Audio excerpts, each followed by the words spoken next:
Dans quelle situation sommes-nous à cette heure-ci? Et si vous voulez, je n'ai pas d'éléments particuliers sur l'intervention en cours puisque le quartier était complètement isolé. Ce que je peux vous dire, c'est que c'est forcément un établissement tout à fait particulier, outre sa destination. C'est un établissement qui reçoit du public et qui est soumis à une certaine réglementation. Ont été démontrés par les images qu'il semblerait que cela provienne des toitures et peut-être des travaux, ce qui est assez fréquent sans supposer des causes réelles d'origine de cet incendie, des travaux notamment de soudure, de découpe, de travail sur les charpentes.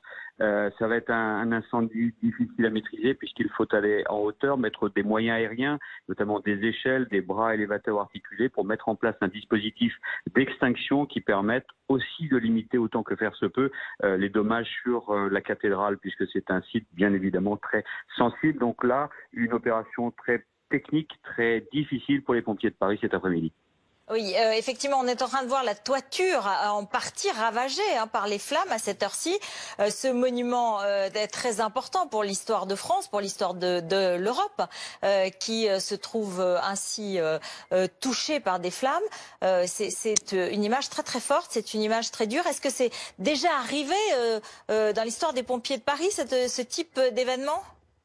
Alors, pas typiquement de mémoire à Notre-Dame de Paris, mais des feux de charpente, comme on peut le voir là, c'est bien évidemment connu. Ce sont des feux qui sont difficiles à maîtriser puisqu'ils vont dans le cœur du bois et on a ce qu'on appelle une conduction de l'incendie à l'intérieur du matériau, du bois. Donc il va falloir être aussi très vigilant une fois que la phase d'extinction la plus importante sera conduite, c'est d'être très vigilant sur des départs de feu et du transfert de cet incendie à l'intérieur des poutres de bois et de la charpente. Donc il va falloir rester de longues heures, voire des jours, pour s'assurer qu'il n'y ait pas de reprise de feu et en même temps protéger l'installation. Donc c'est un vrai travail. Il y a un plan particulier que les Français ou les Parisiens ne connaissent pas, mais qui est typique à la cathédrale de Paris pour la protection incendie justement de cet ouvrage qui regroupe quand même des particularités qui font que c'est certes un établissement recevant du public, mais avec une normalisation toute particulière puisque on ne peut pas le classer comme